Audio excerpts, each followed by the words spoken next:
And I don't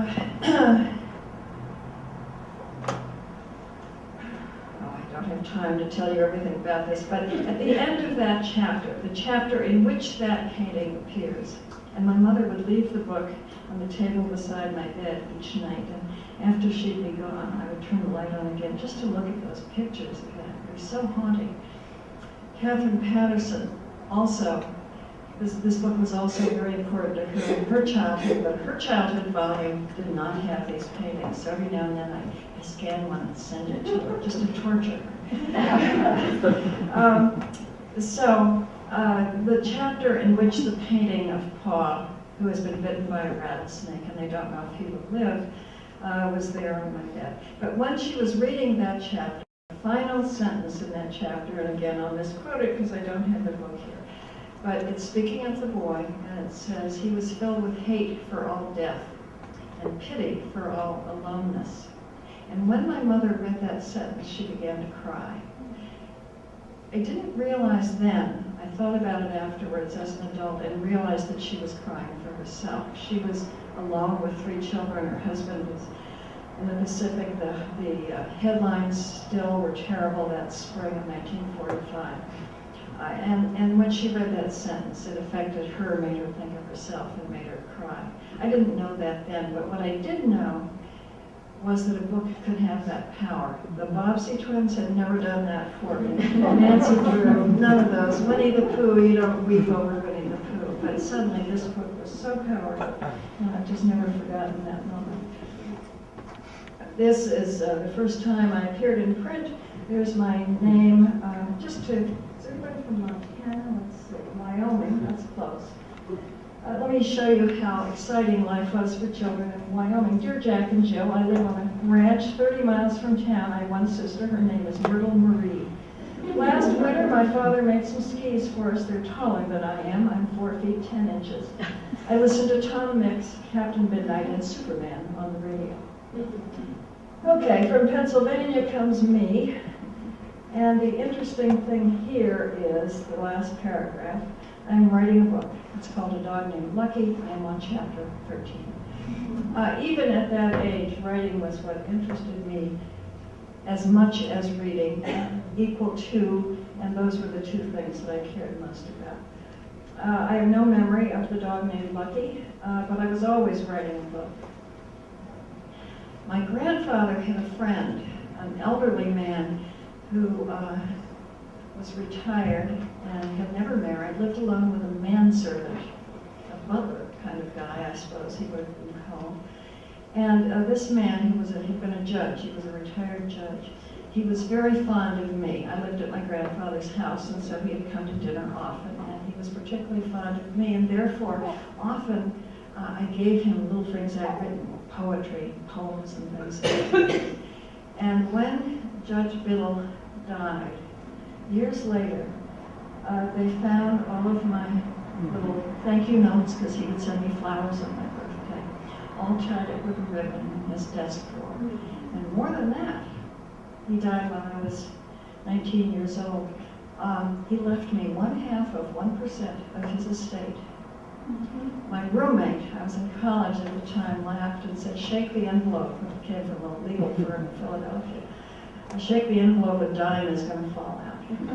But it was enough that I spent it on, was I wise? No, I was a sophomore, on a pale blue car, in which I drove to California with a football player, whom I married first, because this was 1956. But anyway, writing was something that was a passion of mine, even at that time.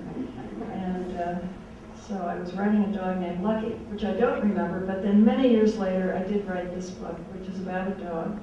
It's a sort of, the voice in this book is one that I love, but the book was never, it got great reviews, but it never sold well, partly because, or maybe entirely because, it has charming illustrations in it, but the illustrations make it look like a book for young kids. They're cartoon-like. And the voice in the book is like Charles Dickens. It's fairly sophisticated language. And so if a parent bought it for a 6-year-old, a dog story with cute pictures, the 6-year-old didn't enjoy the story because it was too sophisticated. At any rate, this dog is born in a litter behind a French restaurant in New York. And his mother, not long after their birth, goes off in a very trashy fashion with a Doberman who wanders by. And the puppies are abandoned, and the other puppies are picked up by the dishwashers from the restaurant and taken home, but this one is on his own, and so he has to find a home. And throughout the course of the book, he finds 3 different homes, and the final one is the child who takes him home, and his the child's mother says, I guess he's a keeper. So that's his final name. But his first connection is with this homeless man who discovers that, unfortunately, the scan doesn't go down far enough, but with a cute puppy by his side, people give him money more often. So let's see, what's his name, a woman asked, searching her purse for some change. My new friend looked down at me, and I sat with my best posture, tilted my head, and waited to hear his answer. A name is an important thing, except for little endearments from my mother and sister. I had not had one until now. Lucky, he told the woman, lucky. Creativity overwhelmed me. I began to compose a poem. Lucky I am, lucky I'll be. Oh, lucky, lucky, lucky me. It was not one of my finest poems, but it was the first to work. So the dog named Lucky does eventually appear, so he's been perhaps resting in my subconscious all those years. This is our passport picture when we're headed to Tokyo finally. My father has been there since the end of the war, though he's returned briefly and then gone back to Tokyo, and finally we can go there. I'm 11, my brother is 5, my sister is 14. My sister did not want to go. She was in 9th grade, she had a boyfriend, but she had no choice. My brother didn't care where we lived as long as he could take his little toy army men in cars. I was so excited about going to another place to live, another country. I had spent my elementary years in small town Pennsylvania. I had decided this was the most boring place in the world, and now I was going to lead a foreign, glamorous life. I was going to sleep on the floor and learn to speak Japanese instantly and eat rice with chopsticks and climb Mount Fuji. I just thought it was going to be amazingly glamorous.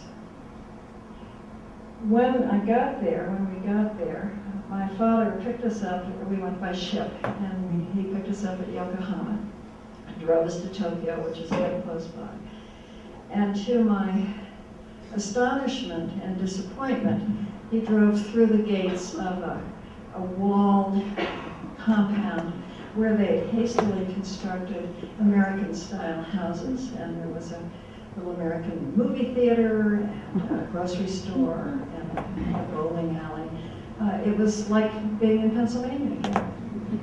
But my father had bought me and had waiting there for me a green bicycle. And so after a period of time, I entered 7th grade there in Tokyo, my sister 10th grade.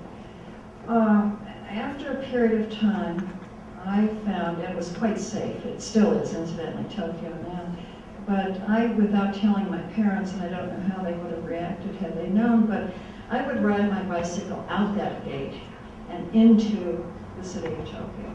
And I did that all the time. And I never talked to anybody. I just observed. I rode that green bike around, and I just saw so much and was so fascinated by all of it. And I used to ride past a school. And if the kids were out in the playground, wearing their blue uniforms, as Japanese kids did, I would stop my bike and watch the kids. We never talked. There was one little boy my age who looked solemnly at me, and I back at him, but I didn't speak his language more than the little that I picked up from our maids. They were perhaps studying English in school, but nonetheless, communication would have been very difficult. Okay, so I'll come back to the green bike in a minute. Here I am. I did not wear clothing like that every day, obviously. Okay,